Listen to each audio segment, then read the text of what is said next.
Brian Kelly, I realize that you've been spending the last 2 years talking about how amazing the SEC is and that it's the best conference in college football, and you would not want to be in any other conference because you're playing against the best.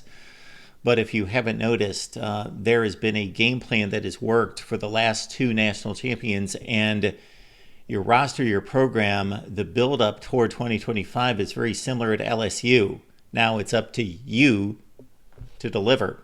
Welcome into the Voice of College Football. Appreciate you stopping by for the best in discussion, debate, and analysis based on your feedback, your comments, your questions down in the comments section down below. Please like the video and subscribe. Let's get to LSU. Brian Kelly did a fine job at Notre Dame. He elevated the program from mediocrity that it had suffered for a long time and brought it up to contending status in college football. BCS championship game, a couple other college football playoff appearances. However, he could never reach the elite, truly compete in a competitive game with the elite of college football. He made some excuses regarding to recruiting limitations because of academics.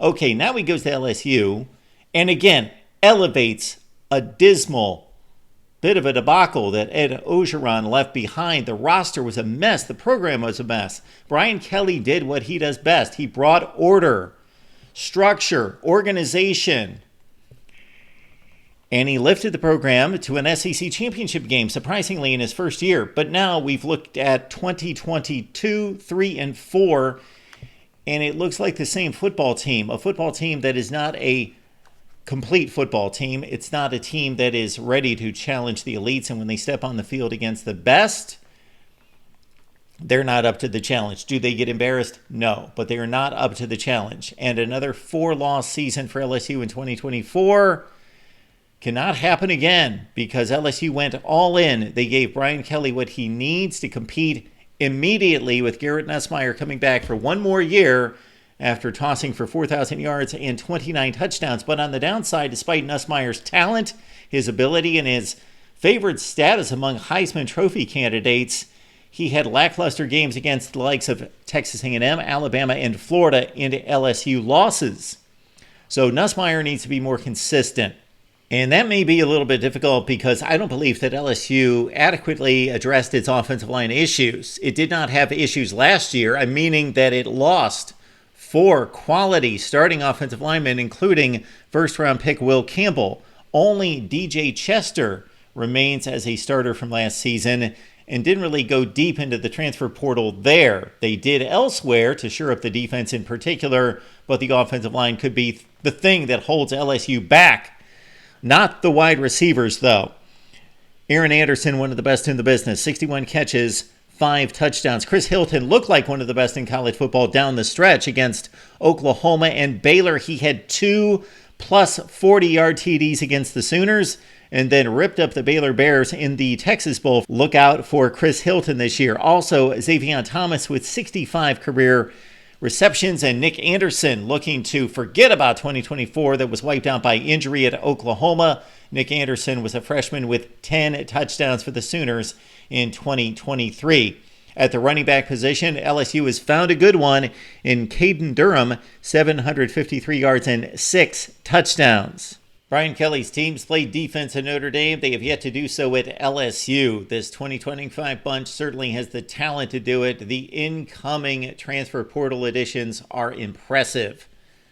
A.J. Halsey, all Big 12 performer at safety for Houston, 74 stops, 5 interceptions to lead the conference. Tamarcus Cooley, another defensive back addition out of NC State with 4 picks. Quarterback, he should be a starter, Mansour Delane from Virginia Tech.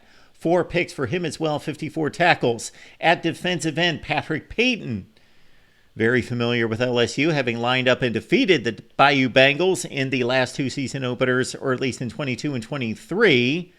31 and a half tackles for loss for Patrick Payton, but usually got help from the likes of Jermaine Robinson or a Jared Verse on the other side. But the incoming talent, once again, is exceptional. But speaking of talent, I don't know that any gets better in college football than this guy. Don't forget about him, even though he was out for much of 2024.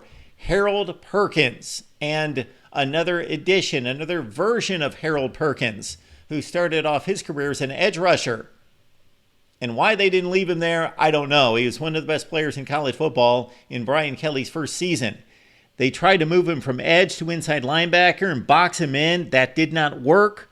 Now they're going back to a more athletic position as an outside linebacker, or more of a hybrid linebacker, strong safety type. But the athleticism, will it return after an ACL injury to Harold Perkins? Also, LSU missing one of its best defenders last year in Jacobian Guillory at the nose tackle position, coming off an Achilles issue.